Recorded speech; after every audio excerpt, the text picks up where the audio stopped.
How a runner is able to load into their foot matters. Whether we have a stiff foot or an or a very mobile foot, whichever one we have, what we want is to be able to have range in both ends and a nice strong foot so that we can load into it and get ankle flexion and propel out of it. So the foot when we're running really needs to change shape. We need to be able to, we supinate as we come into landing, we pronate as we come through stance, and we supinate as we come to toe off. And we need all those three pieces of that cycle to, in order that the rest, everything else of the chain moves in a smooth way. So pronation drills are very, very important for runners.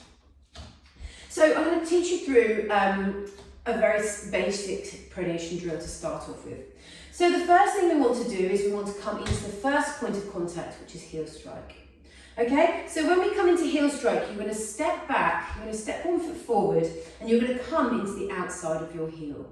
Now in this position, with my leg long, I can actually see that my thigh bone and my shin bone are both turning out.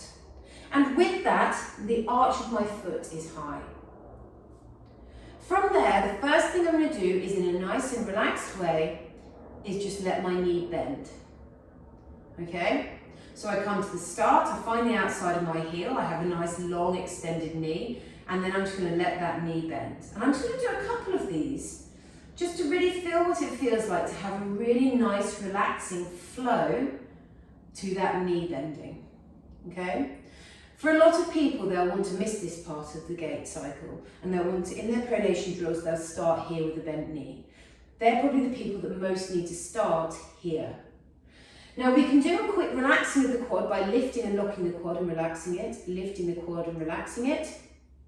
Okay, and make sure the quad is off, because if the quad's gripping and we try and bend the knee, we're not going to find that bend. So overhead, so we're going to come into, everything's turning out, we're on the outside of my heel, even though my inside of my foot is down, and then I'm just going to let that knee come forward. Okay. And if I think about it, my foot is pretty heavy and relaxed at the moment underneath this leg. Okay, the foot is just letting what happens happen. So a couple more here. And next what I'm going to do is I'm going to come forward through this, and I'm going to continue the knee bending forward and coming towards my big toe. Okay, keep coming forward. And you're going to feel the pressure moving across the whole of your foot. Okay, don't come too far forward so you lose the heel and you come into the forefoot. I want you really over the middle part of your foot. Okay, and then we're going to push back out again. So heel, nice and long leg. Now we're going to place the hand on the ribs and hands on the tummy this time, because we're going to think about where our body is, and we're going to let the knee soften and come forward, and with it pull us along. Now I can feel my centre of mass moving over my midfoot as I come into this part here, and I can feel a heavy heel. I can feel my toes are light, but I can feel definitely like a squashing down into the arch of my foot. I'm going to come back out again, and I'm going to do the same thing. So find the outside of the heel, but keep contact on the floor with the inside of the big toe. And then we're going to slowly let that knee come forward. And imagine it going towards your big toe, probably maybe second toe, big toe, second toe. Keeping the heel heavy, but allowing the centre of mass to move over the feet. Try to think about just staying heavy and relaxed, and really imagine that foot lengthening and widening. Okay, try and spread it all across the pad of the foot, the heel, but really finding length and pressure through that middle point of the foot. And then we're going to come back. If you're somebody who has pretty tight calves, as you come into this lengthened position, you're going to feel that all the way up the back of your calf. Okay, so last one here, knee coming forward, nice and heavy and relaxed. And then I'm starting to feel the weight move from my heel into the middle of my foot. Now it's towards my forefoot, but also staying in my heel. And I'm really feeling that foot lengthening and stretching. Stay heavy and relaxed and try and stay centered. Heavy heel, reaching forward, bending the knee, and then pushing back out again. And then I just want you to have a little walk around on that foot and see whether you can feel any difference in it. Does it feel the same as the other foot? Does it feel different than the other foot? Does it feel like you can feel more connection to the floor with that foot? Okay? So I'm just going to coach you through one last rep. So, heavy heel, centre, I'm going to bring the hands on the ribs. Now I want to stay stacked over the top here. Nice and relaxed. Let the knee come forward and come back. Let the knee come forward and come back. Now all the time I'm thinking about, what do I feel in my foot? Where am I feeling this in my foot?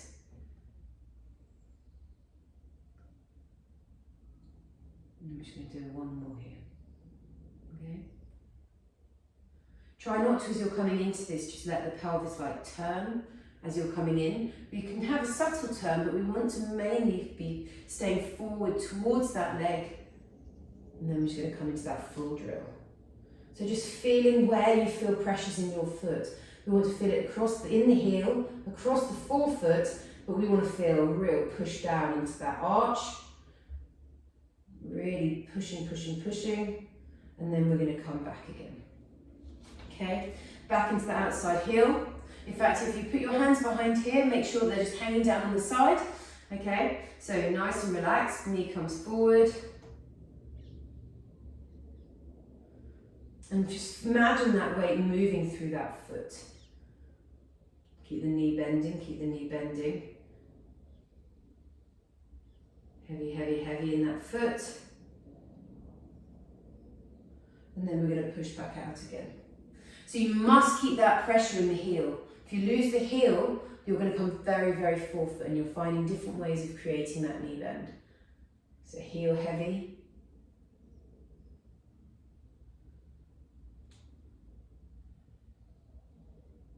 And then we're going to push back out again. And then have a little walk around on that foot.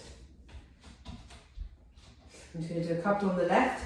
So I always start with a little bit of a nice soft knee, one. Now with my left foot, what I find is that as my knee comes forward, I actually want to arch my back to find that movement.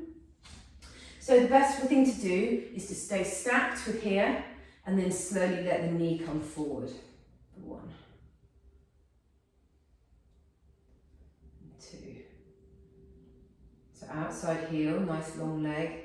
Let the knee soften, come forward.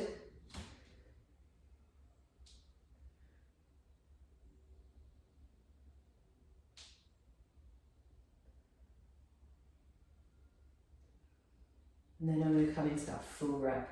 So outside heel, forward, forward, forward, bringing with my centre of mass with it.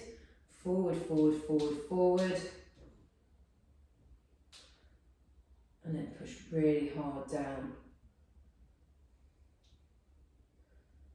Nice and relaxed into that midfoot. Coming back into supinated, knee comes forward. Nice and soft, nice and tall. Don't watch your feet, feel your feet. Down, down, down, down, down. Heavy heel. Feel everything moving across that forefoot. See if you can take it. Make sure you're spreading across the whole foot. And then coming back, it'll feel very different left to right probably.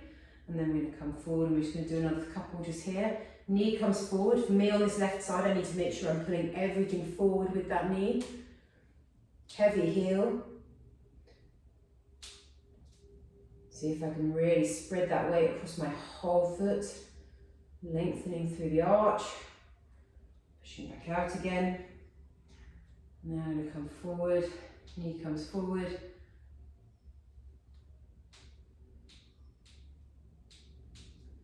And then we're going to press down into here, really pushing down, seeing if we can get some really nice length out of the arch of the foot. You can feel that in a very different place than on the other side. And just have a little walk around on those feet.